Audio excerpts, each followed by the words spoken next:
Voici la suite du corrigé de l'activité 4 sur les chiffrements affines. Donc il s'agit de tester le cas A égale 13. Donc un chiffrement affine dans lequel le nombre A vaut 13. Alors la première chose qu'il faut remarquer sur le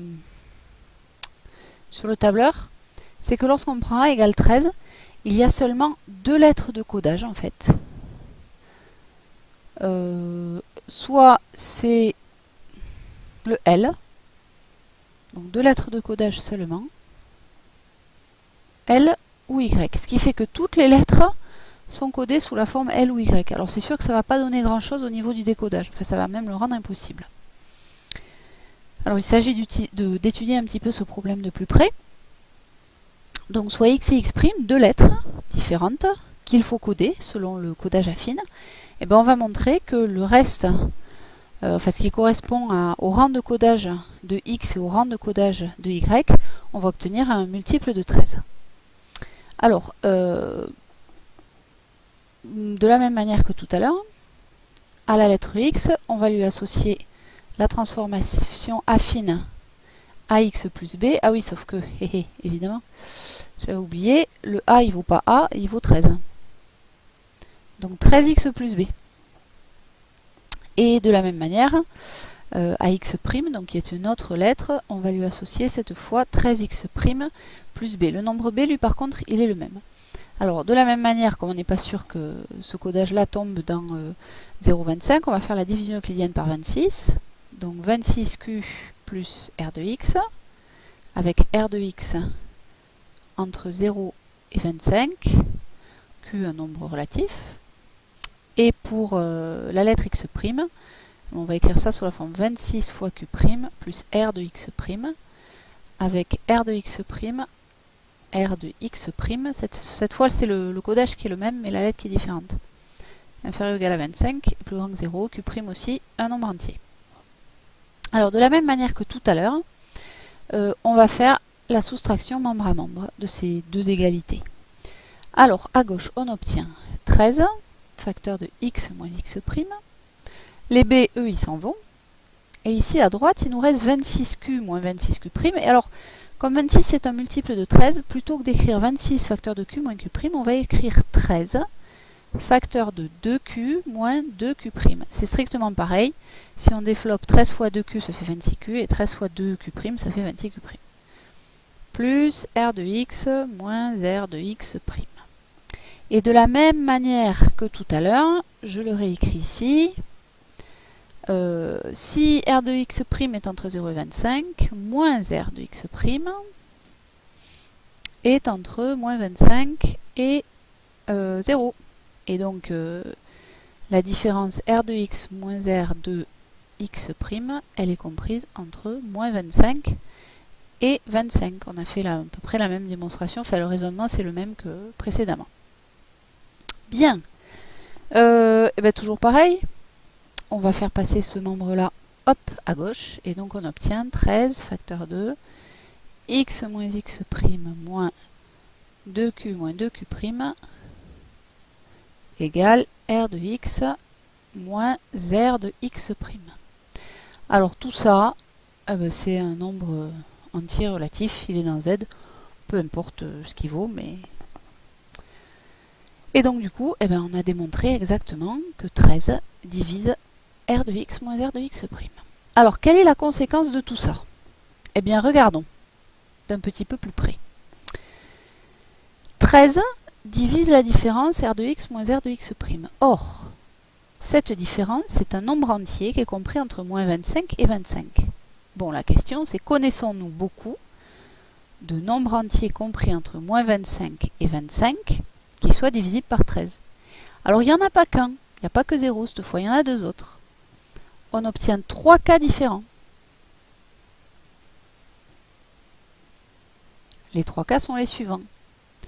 Le premier qui est le plus facile, c'est r de x moins r de x' égale 0, parce que 13 divise bien 0. Oui, mais on peut avoir aussi r de x moins r de x' égale moins 13. Ben oui, ça, moins 13, c'est bien un nombre entier qui est compris entre moins 25 et 25. Ou encore r de x moins r de x' qui vaut 13. Bon, et du coup, on a 3 cas différents. Alors vous allez me dire, 3 cas, il y a un problème, on était tombé sur 2 lettres, L ou Y. Et là, il y en aurait 3. Bon, ben, vous allez voir, en fait, ça va se simplifier. Bon, le cas R de X égale R de X'. Lui, on va vite le régler. Ça donne forcément une seule lettre. La même. On est d'accord, c'est la même chose que ce qu'on a vu tout à l'heure.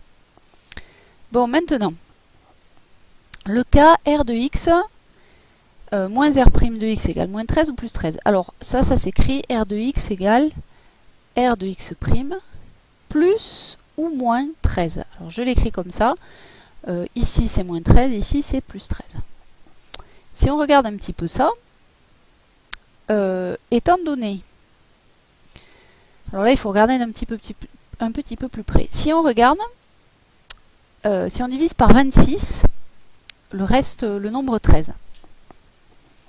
Alors, on va l'écrire comme ça. 13, si on fait la division euclidienne par 26, c'est 26 fois 0 plus 13. Donc son reste, eh bien, évidemment, c'est 13.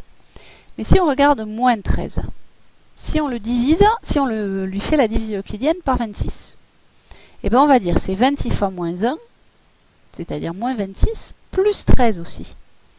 Autrement dit, quand on va faire la division euclidienne de R de X' plus ou moins 13, on va tomber, eh bien pareil, sur le même nombre.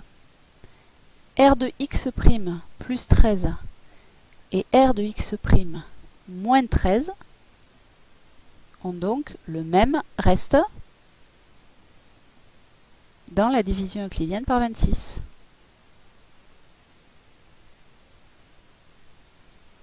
Bon, ben ça veut simplement dire que nos deux nombres, R de X et R de X' plus ou moins 13, eh ben ça nous donne une seule lettre.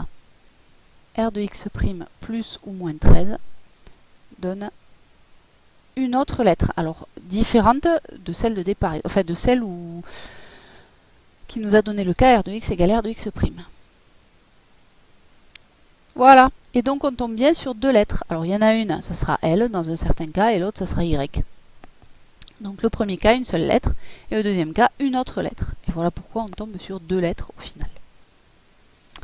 Bien, alors maintenant, le problème peut-il arriver pour d'autres valeurs de A? Eh ben oui, évidemment. Si A égale...